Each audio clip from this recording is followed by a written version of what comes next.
శుక్లాంబరధరం విష్ణుం శశివర్ణం చతుర్భుజం ప్రసన్నవదనం ధ్యాయేత్ సర్వవిఘ్నోపశాంతయే అగజానన పద్మార్కం గజానన మహర్నిశం అనేకదంతం భక్తానాం ఏకదంతముపాస్మహే శ్రీమహాగణాధిపతయే నమః.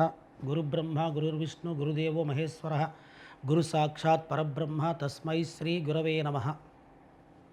శ్రీ పరాభవనామ సంవత్సరము మార్చ్ 19వ తారీఖు నుంచి మొదలవుతోంది. ఉగాది ప్రేక్షకులందరికీ పరాభవ నామ సంవత్సర ఉగాది శుభాకాంక్షలు.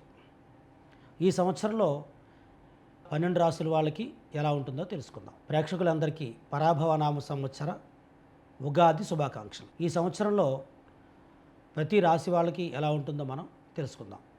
మొట్టమొదట మేషరాశి. మేషరాశి వాళ్ళందరికీ కూడా అశ్విని నక్షత్రము, భరణి నక్షత్రము, తర్వాత కృత్తిక నక్షత్రం 1వ పాదం, ఈ నక్షత్రం వాళ్ళు మేషరాశిలో ఉంటారు. వీళ్ళకి ఈ సంవత్సరం ఆదాయం 11, ఖర్చు 5 ఉంది. మేషరాశి వాళ్ళకి రాజపూజ్యం 2, అవమానం 4. రాజపూజ్యం అంటే పూజించే వాళ్ళు 2, తిట్టేవాళ్ళు 4 ఉన్నారు. కాబట్టి సంఘంలో తిరిగేటప్పుడు జాగ్రత్తగా ఉండాలి. ఈ రాశి వాళ్ళకి ఈ సంవత్సరం మేషరాశి కాబట్టి ఈ సంవత్సరం అంతా కూడా వీళ్ళందరికీ కుజుడి ప్రభావం ఎక్కువ ఉంటుందన్నమాట. ఈ కుజుడి వల్ల ప్రతి ఒక్కరికి కూడా కోపం ఎక్కువ అవడం, తర్వాత ధన సంపాదన బాగున్నా సరే అధిగమించిన ఖర్చులు ఉండడం, దానికి తగ్గట్టు ఖర్చులు ఎక్కువ ఉండడం, తర్వాత మన గౌరవానికి పోతుంటే కూడా ఎదుటివాళ్ళు మన మీద ఏదో ఒక అపనిందలు వేస్తుండడం, ఇవన్నీ చేస్తూ ఉంటారు. కాబట్టి జాగ్రత్తగా ఉండాలి.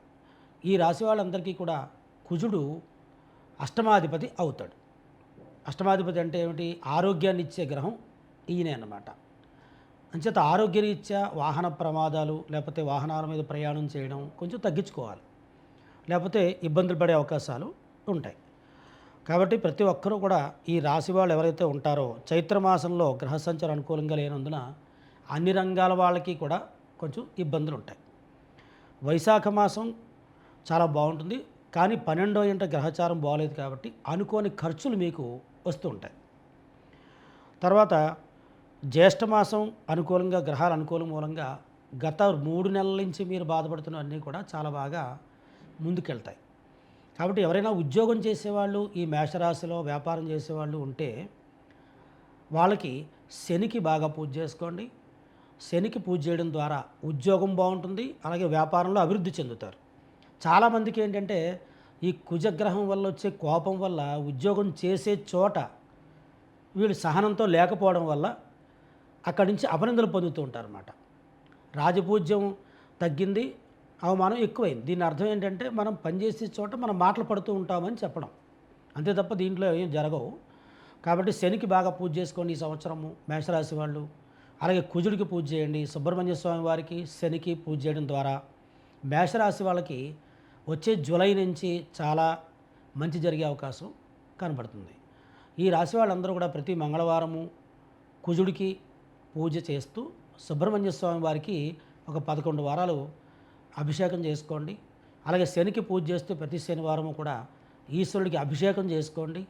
శనివారము మంగళవారము మీరు మీ చేతితో ధనం ఎవరికి ఇవ్వకండి. అలాగే ముఖ్యమైనటువంటి పనులు ఈ మంగళవారము శనివారాల్లో మొదలు పెట్టకుండా మిగతా వారాల్లో మీరు మొదలు పెట్టుకోండి, ఖచ్చితంగా ముందుకెళ్తారు. అలాగే పెళ్లి చేసుకునే యువతి యువకులు ఈ మేషరాశిలో ఉంటారు కదా, వాళ్ళందరికీ పెళ్ళి అవ్వాలంటే, అంటే మంచి సంబంధం దొరికి పెళ్ళి అవ్వాలంటే వీళ్ళు శుక్రుడికి పూజ చేసుకోవాలి. ఆడవాళ్ళు మగాళ్ళు కూడా శుక్రగ్రహానికి పూజ చేస్తూ అమ్మవారికి పూజ చేయడం ద్వారా వీళ్ళకి మంచి సంబంధం తూర్పు దిక్కు నుంచి సంబంధం వస్తుంది. కాబట్టి ఈ మేషరాశి వాళ్ళందరూ కూడా కుజుడికి, శనికి, తర్వాత సుబ్రహ్మణ్య స్వామి వారికి, అమ్మవారికి, శుక్రుడికి, ఈ గ్రహాలకి పూజ చేసుకుంటూ ఉండండి. కోపం తగ్గించుకోండి. మేషరాశి వాళ్ళకి ఏంటంటే ఒకళ్ళ మాట వినేటటువంటి తత్వం తక్కువ, మాట వినరు తొందరగా. అంటే వినమని ఎవరు చెప్పట్లేదు, కానీ ఏంటంటే ఏదైతే అవసరమో అది మనం వినాలి. మన ప్రొఫెషన్ పరంగా, మన వృత్తిపరంగా ఏదైతే మనకు అవసరం ఉంటుందో అందరి మాట విని అందులోంచి మనం తీసుకోగలగాలి. అప్పుడు మేషరాశి వాళ్ళు బాగా సక్సెస్ అయిపోతారు. కాబట్టి ఆదాయం బాగుంది కాబట్టి మీరు ఈ సంవత్సరం మీరు ఇదివరకు ఇల్లు కొనలేని వాళ్ళు ఎవరైనా ఉంటే ఈ సంవత్సరం ఖచ్చితంగా మీరు ఇల్లు కొంటారు, గృహప్రవేశం చేస్తారు. కాబట్టి పరాభవ నామ సంవత్సరంలో ఈ యొక్క మేషరాశి వాళ్ళకి యావరేజ్ ప్రెడిక్షన్స్ అన్నీ ఉన్నాయి. నేను చెప్పినటువంటి రెమెడీ చేసుకోండి. మీకు ఏమైనా సందేహాలు ఉంటే మీకు ఇచ్చినటువంటి ఫోన్ నెంబర్కి కాల్ చేసి కనుక్కోండి. శుభం భూయాత్.